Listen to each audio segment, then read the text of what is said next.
Oh, thank you for returning. Excuse me. This is lesson 16 on You Can Make a Difference. And we are going to be talking about Jim Elliot, who lived from 1927 to 1956. And the title of this brief broadcast is Jim Elliot Making a Difference in Missions. This is a picture of the 5 men who were murdered by the Auca Indians, or the Auca tribe. But let me read the story first. Success for a missionary is not taking the gospel to new lands and establishing the Christian church there. That is what God does, and He does it in His way and in His timing.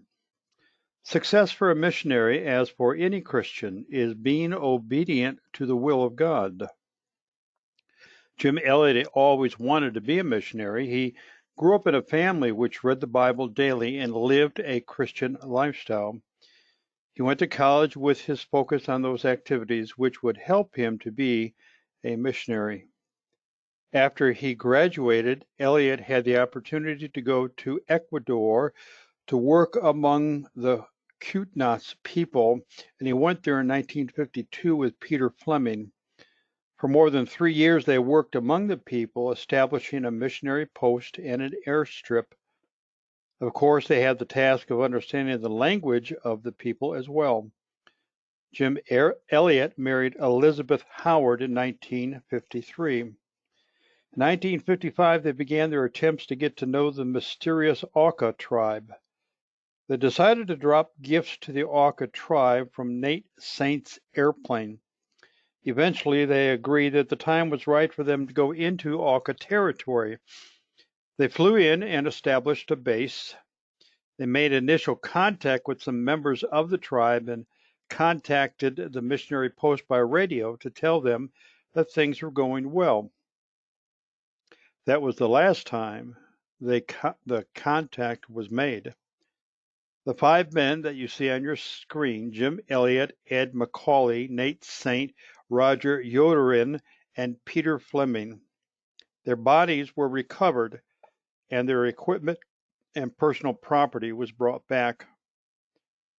To many people, it would seem that Jim Elliot's dream and the aspiration of the other men had ended in failure. But they had done what was expected of them, and it was now time for God to continue His plan. Among the personal possessions with the camera and among the pictures taken were some of the Auca Indians who had initially made contact with the missionaries. An exiled Auca woman who had helped the missionaries learn the language recognized the people in the photographs. They were relatives that she thought were dead. She made contact with them, and before long, Elizabeth Elliot and Rachel Saint, Nate's wife, were living among the tribe.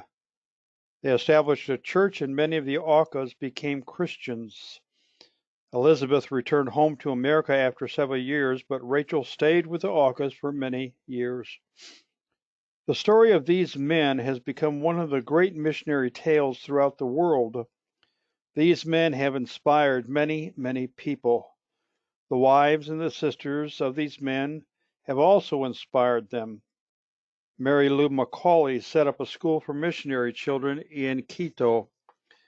Barbara Yoderyan went to work with another tribe. Elizabeth Elliot has produced many books, including an excellent one on the Christian principles of raising children.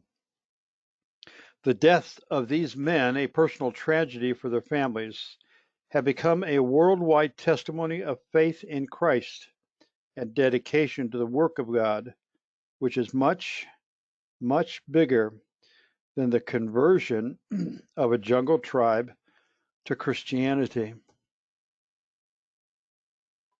Jim Elliot is known for this famous quote, "He is no fool who gives what he cannot keep to gain what he cannot lose."